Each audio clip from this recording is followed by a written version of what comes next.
Hey guys, how's it going? Hope you're doing well. My name is Crown, and today I'm going to read you some very interesting stories that I hope that you're gonna love. And now, without further ado, let's go!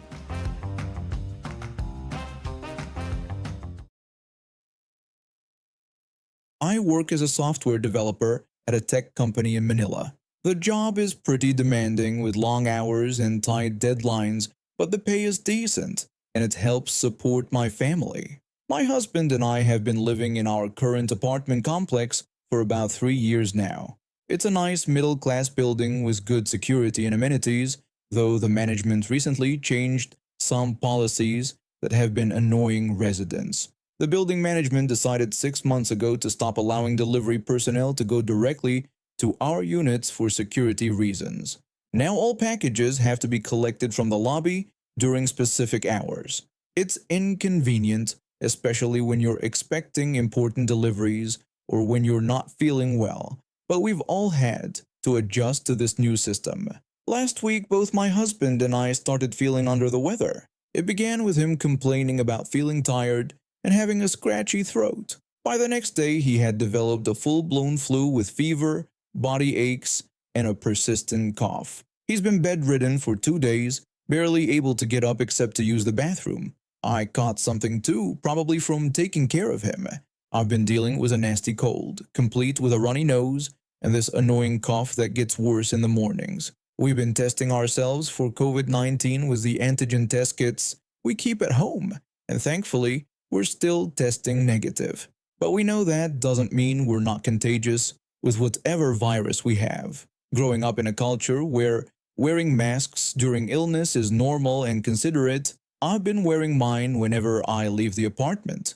It's just common courtesy to protect others from getting sick. Here in the Philippines, even though mask mandates have been lifted, many people still choose to wear them.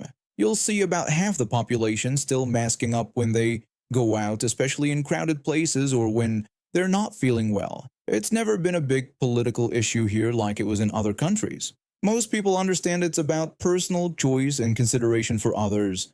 This morning I had to go down to the lobby to collect a package. It was the medicine I had ordered online for both of us, since neither of us felt well enough to go to the pharmacy. The delivery had arrived the night before, but the lobby was already closed by then, so I had to wait until morning to get it. I was standing by the elevator bank holding the package of cold and flu medication when this middle-aged man approached me. I'd never seen him before in the building, so I wasn't sure if he was even a resident or just visiting someone. He looked at me, specifically at my face mask, and gave me this condescending smile. The stranger told me that it was such a beautiful day outside and asked why I was depriving myself of good oxygen. His tone was patronizing, like he was talking to a child who didn't know any better. I was taken aback. Here I was, clearly sick and trying to be considerate of others, and this stranger was giving me unsolicited advice about my personal health choices. I didn't respond immediately because, thankfully, the elevator arrived at that moment. The doors opened and we both stepped inside. When the elevator doors closed and we began ascending, I felt this wave of frustration wash over me. I was tired from being sick, exhausted from taking care of my husband, and now dealing with this random person's unwanted commentary. I've always been taught to be polite and avoid confrontation, but something about his attitude really got to me. I looked at him and decided to give him exactly what he asked for. If he wanted me to take off my mask and breathe that good oxygen, then that's exactly what I'd do. I reached up and pulled my mask down, making sure to give him a big smile. I told him he was absolutely right and that I did have a really bad cold. I mentioned that the fresh air felt good on my face. I watched the expression change from smug satisfaction to something resembling concern. But I wasn't done yet. I continued talking, making sure to project my voice clearly in the small elevator space. I explained that my husband had been in bed with the flu for the past 2 days, with fever, chills, and all the usual symptoms. I mentioned that we kept testing negative for COVID-19, but we were still being careful since it might be some other contagious virus. The man's face had gone completely pale by this point. He stopped looking at me entirely and just stared straight ahead at the elevator doors. I could see him trying to inch away from me in the confined space, but there really wasn't anywhere to go. I added that this was actually why I had been wearing the mask in the first place. I explained that we weren't sure what we had, but we didn't want to spread it to anyone else in the building. The silence that followed was deafening. I could practically hear his thoughts racing when he processed what I had just told him. The elevator seemed to be moving slower than usual, giving me more time to observe his discomfort. He kept looking at the floor indicator, clearly counting down the seconds until he could escape. Part of me was enjoying his obvious discomfort after his rude comment, but another part of me felt bad for potentially exposing him to whatever illness I had. The rational part of my brain knew I should put my mask back on, but my petty side was enjoying this moment too much. The elevator finally reached the fourth floor and the doors opened with their usual soft ding. The man practically rushed out without saying another word or even looking back at me. When he was gone, I quickly pulled my mask back up over my nose and mouth, feeling a bit guilty about what I had just done. The elevator continued up to the sixth floor where I live. Walking down the hallway to our apartment, I couldn't help but smile a little at the memory of his shocked expression. Maybe next time he'll think twice before giving strangers unsolicited health advice. When I got back inside, my husband was still in bed, looking miserable with tissues scattered around him. I gave him the medicine I had picked up and told him about my encounter in the elevator. Even in his sick state, he managed to laugh at the story. He said it served the stranger right for being nosy and that maybe he would mind his own business next time. I spent the rest of the day taking care of both of us, making soup and tea and monitoring our symptoms. We continued testing negative for COVID-19, which was a relief, but we maintained our precautions just in case. Over the next few days, I found myself hoping I wouldn't run into that man again in the building. Not because I was embarrassed about what happened, but because I was genuinely concerned that I might have gotten him sick. Despite his rude behavior, I didn't actually want to harm anyone. About a week later, both my husband and I had recovered completely. Whatever we had was probably just a regular seasonal flu that made its rounds through the building. I never did see that man again, though I'm not sure if that's because he was avoiding me or if he was just visiting someone that day. The shop where I work sells outdoor gear and camping equipment, which means we get all types of customers, from serious hikers to weekend warriors who buy expensive gear they'll never use. When the pandemic hit, everything changed. Our state implemented strict mask mandates, and breaking them could get you a hefty fine. The rules here are straightforward. If you don't wear a mask where it's required, you can get fined. Some people have medical exemptions, but you don't get a fancy certificate or card for having one. It's just verbal. You tell the police officer, I have an exemption, and they can't fine you. If they do fine you anyway, you can fight it in court and win if your exemption is legitimate. But private businesses can still refuse service to anyone for any reason.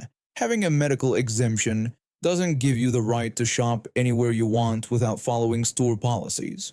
The day this whole mess started, my boss happened to be in the store. He usually works from home, handling the business side of things, but his wife had just given birth to their first child about a month earlier. The baby was born premature and had some health complications, so my boss was extra cautious about everything virus-related. He'd been coming in more often to make sure we were following all the safety protocols. I was restocking some hiking boots when I heard the door chime. In walked this middle-aged woman without a mask. She had that entitled look about her. Designer handbag, perfectly styled hair. The kind of person who asks to speak to the manager before even trying to resolve an issue. My boss approached her and asked her to wear a mask, explaining that we required all customers to follow this policy in the store. He even offered to provide her with a disposable one if she didn't have one with her. The woman refused, declaring that she didn't need to wear a mask because she had an exemption. My boss explained that he understood her situation, but as a private business, we still required masks for all customers regardless of exemptions. It was our store policy for everyone's safety. She became indignant, insisting that he couldn't make her wear a mask if she had an exemption. My boss apologized, but said He would have to ask her to leave if she refused to wear a mask. That's when she lost it. She started shouting about not having to wear a mask because of her exemption, her voice getting louder and more shrill with each word. She started digging through her oversized handbag, pulling out receipts, tissues, and other random junk. She produced a crumpled piece of regular printer paper that looked like it had been through a washing machine.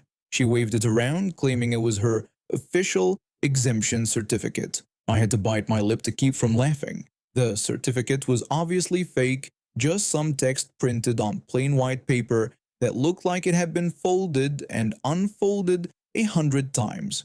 Even if the government did issue physical exemption documents, which they don't, they definitely wouldn't print them on regular copy paper. It would at least be laminated or on official letterhead. My boss didn't even acknowledge the fake document. He told her that he needed her to understand something important. He explained that he had a newborn son at home who was born premature and had health complications. He said that even if she did have a legitimate medical exemption, that didn't make her immune to the virus or prevent her from spreading it. This was about protecting his family and his employees. Karen became even more agitated, shouting about discrimination and her rights. My boss stayed calm and agreed that she absolutely had rights, but he also explained that, as a private business owner, he had the right to refuse service to anyone for any reason. He wasn't discriminating against her medical condition, he was enforcing a safety policy that applied to everyone equally. They went back and forth like this for a few more minutes. Karen kept waving her fake paper around and shouting about her rights, lawsuits, and how this was illegal. My boss remained calm and professional throughout, never raising his voice or getting defensive. She realized she wasn't going to win this argument and stormed out. About 3 hours later, the phone rang. I was the only one working the floor at that point since my boss had gone to grab lunch. I answered, giving our standard greeting and asking how I could help. The voice on the other end was unmistakably Karen's. She launched into a rant about how she had been in the store earlier and was rudely kicked out for not wearing a mask, despite having an exemption. She demanded that we sell her what she came in for at a steep discount, and if we didn't, she threatened to sue us. I cut her off and told her I had witnessed the whole thing. I explained that she had no grounds for a lawsuit for several reasons. First, her fake piece of paper didn't mean anything. Second, as a private business, we had the right to refuse service to anyone for any reason. Even if she did have a legitimate exemption that only protected her from being fined by police, we were still well within our rights to refuse service to her.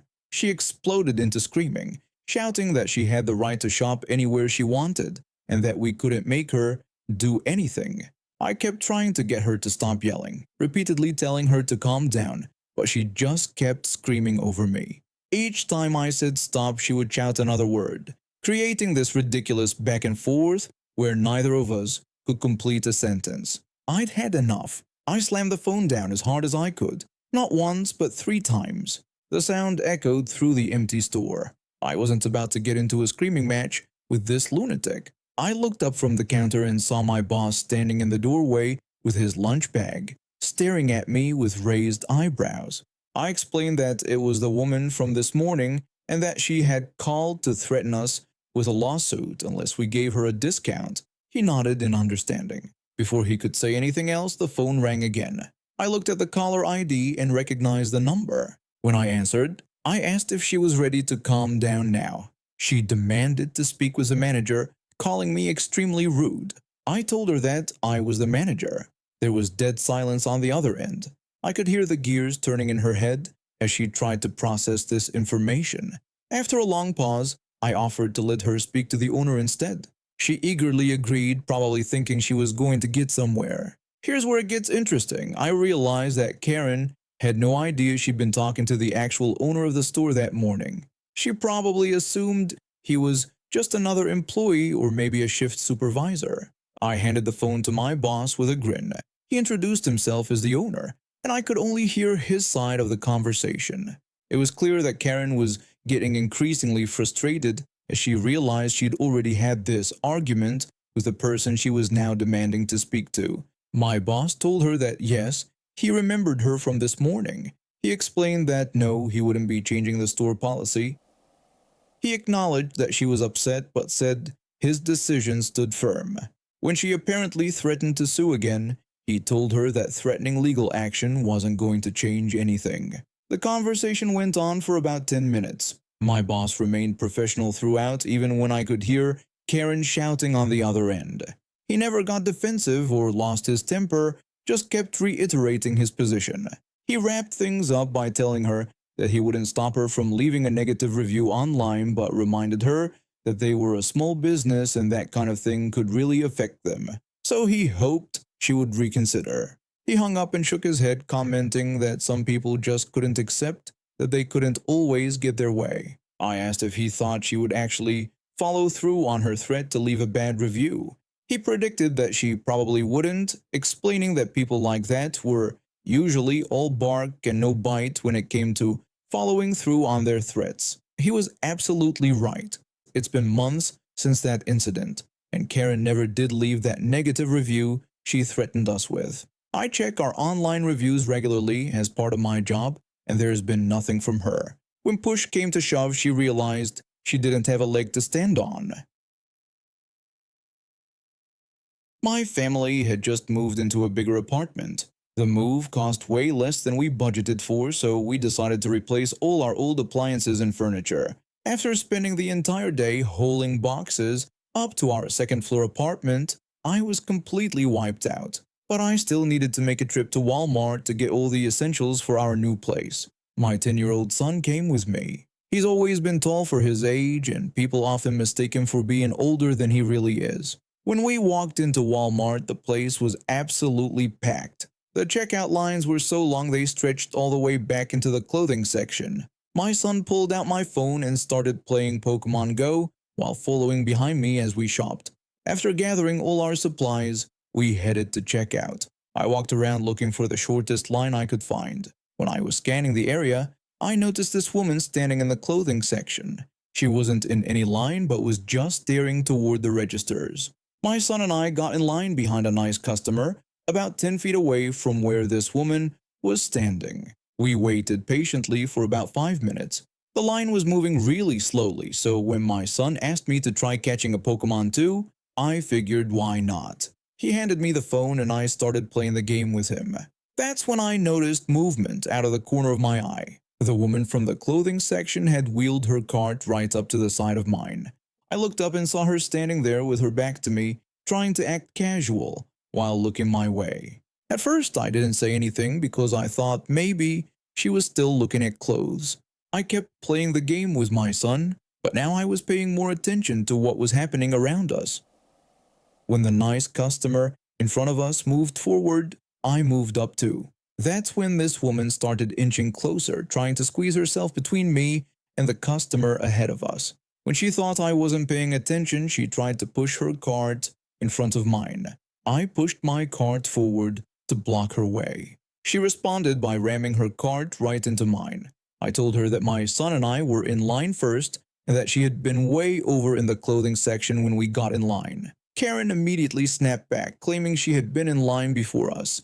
She said she was trying to find a manager, so she walked over there, but this was still her spot in line. I explained that wasn't how it worked. She was nowhere near this line when we arrived, and there had been a manager standing right in front of where she was, but she never spoke to anyone in the 20 minutes we've been waiting. I told her everyone was in a rush and asked her to please wait her turn at the back of the line. Karen got angry and accused me of not knowing what happened because I'd been looking at my phone. She threatened that if I didn't move out of her way, she would tell the manager I was cutting her in line and had threatened her. She said she would have me thrown out and banned from Walmart. I told her to go ahead and do it, and that I didn't care what she said or did because she wasn't cutting in front of me. Karen cursed at me, calling me a witch, then flipped me off and started to walk away. But before leaving, she tried to ram me with her cart one more time. My son stepped in the way to stop her cart from hitting me, but it caught him in his side instead. I shouted that she had just hit my son with her cart and called her crazy. I told her if she couldn't wait in line, she shouldn't come to Walmart. Karen walked off and my son and I thought we were done with her. The nice customer ahead of us was now at the register unloading her cart, but then Karen came back with a manager. The manager approached me and said that Karen had told him I cut her in line and threatened to beat her up if she didn't shut up and leave. He said they didn't tolerate that kind of behavior at Walmart and that he was going to have to ask me to leave the store. I looked at the manager, about to explain what really happened, when Karen interrupted me. She claimed I had also hit her with my cart and demanded I be arrested for assault. She wanted the police called, saying I had assaulted her and threatened her life, all because she wouldn't let me skip her in line. The nice customer who had been finishing up her transaction turned around, looking irritated at the lies Karen was telling. She spoke up and said she had waited in line for 30 minutes and that at no point was Karen ever in line behind her. She confirmed that I never threatened Karen, but that Karen had threatened me and rammed her cart into mine. She said Karen had threatened to have me removed and banned if I didn't let her cut in line, then hit my son with her cart. The customer said I was well within my rights to stand my ground. The manager looked confused and asked me if this was true. Both my son and I said yes at the same time. I started to explain my side of what happened, but Karen kept interrupting me. Karen angrily called everything lies and kept calling me names.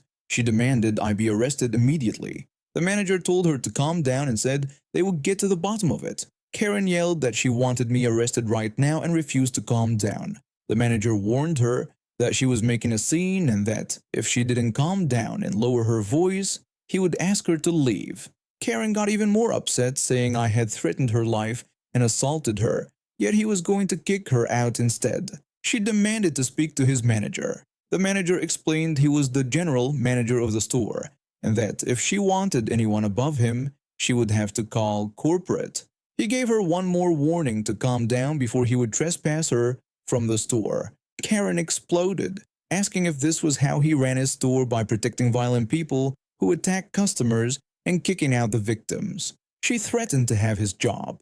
The nice customer jumped in again, telling Karen she wasn't the victim, but that my son and I were. She said Karen had threatened and attacked us because she got caught skipping the line. Karen told the customer to mind her own business and called her names. The nice customer replied that it was her business because she witnessed everything and would always speak out against disgusting people like Karen.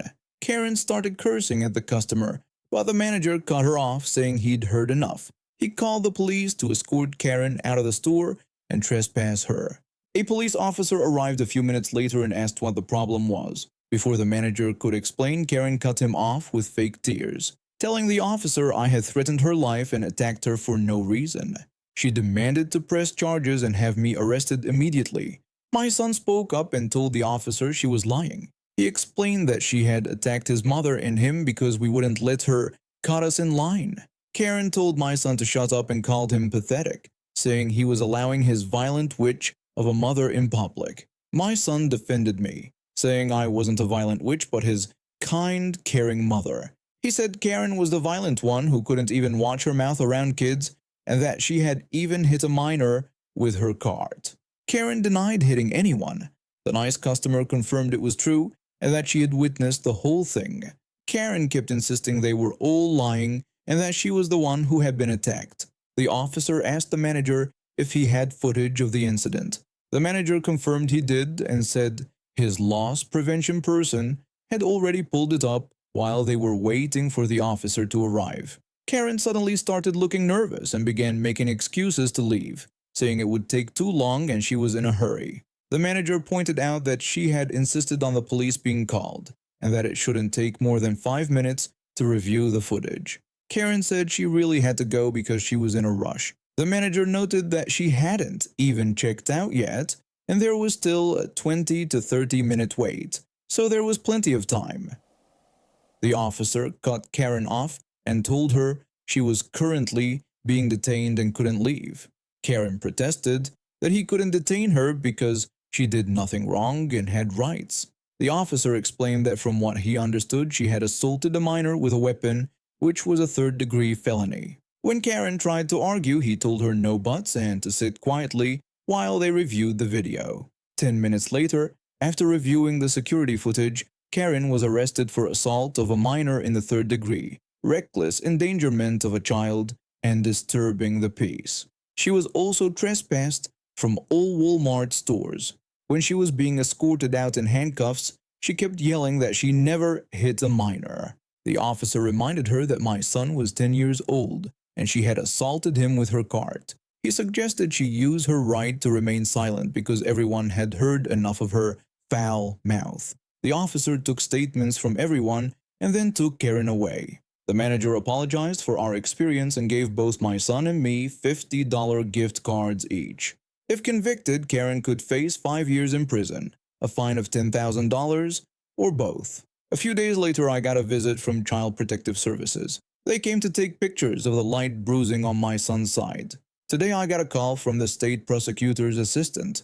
Between the visit and the call, I now have more insight into what's happening. Apparently, Karen was already being investigated by Child Protective Services prior to our encounter. She hasn't been a good mother to her own children. The prosecutor told me they couldn't share much, but they're changing her charge from aggravated assault to aggravated battery. Honestly, my son and I are ready to move on from this whole ordeal. It took a while for everything to be resolved, but Karen was eventually convicted of aggravated battery. She was sentenced to 21 months in prison, followed by 6 months of probation and 100 hours of community service. I'm just glad it's all over and we no longer have to think about it. And now we have reached the end of today's stories. Thank you for watching, and see you next time.